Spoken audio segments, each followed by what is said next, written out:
Hey, what's up, guys? It's time for our digital huddle. Listen, last night, let's celebrate Night to Shine. So many kids felt loved at Night to Shine. So thank you to Pastor Melissa and all of her team and all of you that served at Night to Shine. And then listen, tomorrow is a special Sunday. It is our next Sunday, which means that we're pulling out all the blue items again, right? Envelopes and coffee cups and all the things, the signs and everything. It is a next Sunday, so be ready for next. But listen, for today's huddle, I want to talk about how leaders rule by example, not by command.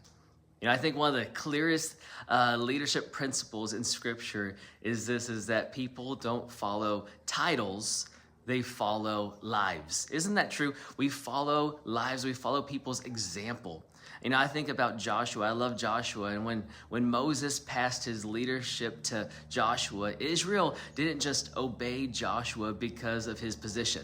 He didn't say, hey, I'm the boss. You got to do what I tell you to do. That's not what he did. Instead, they trusted him because they had already seen his faith.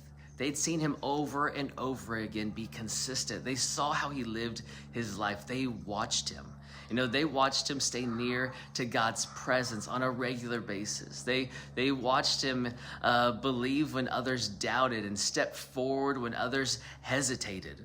And so when Joshua spoke and they listened, whenever he said, hey, move, they moved. When Joshua said, hey, we got to walk around this whole town, this whole building, this wall, they walked around the walls of Jericho. They stepped, right? When Joshua said, hey, now you're just going to shout, they shouted. Why did they keep on listening to him? Because of his example.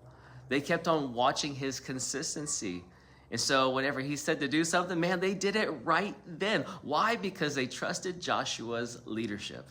And because they trusted his leadership, they trusted ultimately God. They trusted what God was leading them into because they trusted Joshua's leadership because of the consistency he had in the past. You know, that's a powerful example of leadership. So what does it mean for all of us today? What does it mean for you today?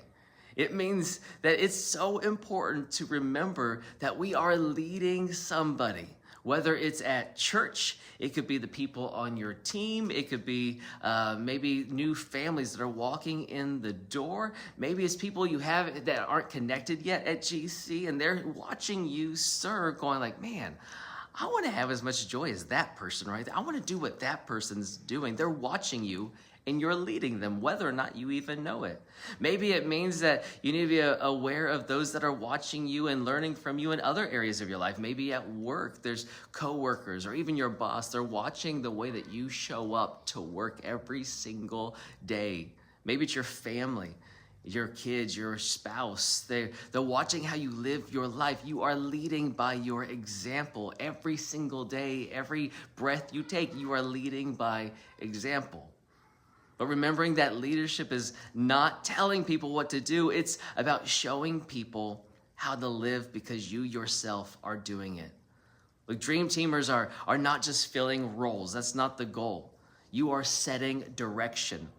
People watch how you serve when no one else notices. They watch the joy that you have when things don't go exactly the way that they are planned. They watch the initiative that you take whenever things are off from what we planned, and you're like, hey, I can do this, I can adjust, I can be flexible and still have joy serving.